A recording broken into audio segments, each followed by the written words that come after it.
আসেন, পাস করেন। আরেকটা বিষয় হচ্ছে এখানে আরেকটা বিষয় হচ্ছে গণভোট। আরেকটা বিষয় হচ্ছে এই যে গণভোটটা কি ব্যাপার?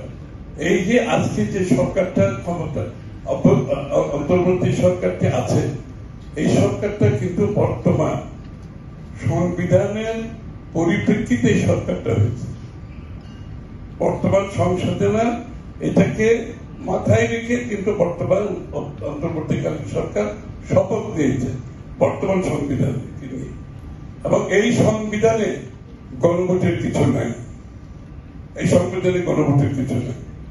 আপনাকে যদি গণভোট করতে হয়, আপনি বাংলাদেশের বর্তমান সংবিধান অনুসারে আপনাকে আগামী দিনে যে সমস্ত দল তাদের ইচ্ছার রূপরেখা থাকতে পারে, প্রস্তাব থাকতে পারে, তাদেরকে জনগণের ম্যান্ডেট দিয়ে সংসদে এসে সংসদে পাস করার পরে সেই বিষয়গুলো গণভোটে দিতে পারে।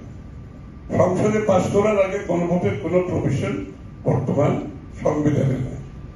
এবং আমরা অনেক কিছু চাইতে পারি, আমাদের সব ইচ্ছা পূরণ আমরা ঢাকায় বসে ঐক্যমত কমিশনের মাধ্যমে সমাধান যদি না হয়, এর একমাত্র সমাধান আপনি জনগণের কাছে দিয়ে এটা সমাধান করতে হবে। এই স্পিরিট যদি না থাকে, এই স্পিরিটের বাইরে গিয়ে যদি আবার ওই চাপিয়ে দেওয়ার একটা মনোবৃত্তি হয়, এটার জন্য আবার রাস্তায় গিয়ে আন্দোলন করতে হয়।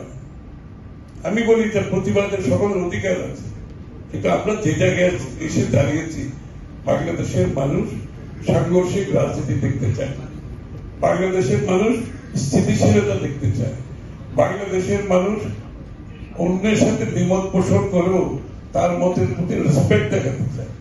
এই কালচার আমাদের মধ্যে থাকতে হবে। কথায় কথায় আপনি রাস্তায় যাবেন, এখন অন্য দল যদি আবার তার প্রতিবাদে আবার রাস্তায় যায়, তাহলে কি হবে? সংঘর্ষ হবে না? আরেকটি বড় দল যদি রাস্তায়, বৃহত্তর দল বাংলাদেশে যদি রাস্তায় নামে এগুলোর প্রতিবাদে, তখন তো সংঘর্ষ হবে না? এই জন্য কি আমরা কি শেখ হাসিনাকে বিদায় করেছি আবার সাংঘর্ষিক রাজনীতির দিকে দেশের মানুষকে নিয়ে যাওয়ার জন্য? এখানে অত্যন্ত সতর্ক থাকতে হবে। নির্বাচনকে প্রভাবিত করা, নির্বাচনকে বাধাগ্রস্ত করা, যে এগুলোর সাথে অনেক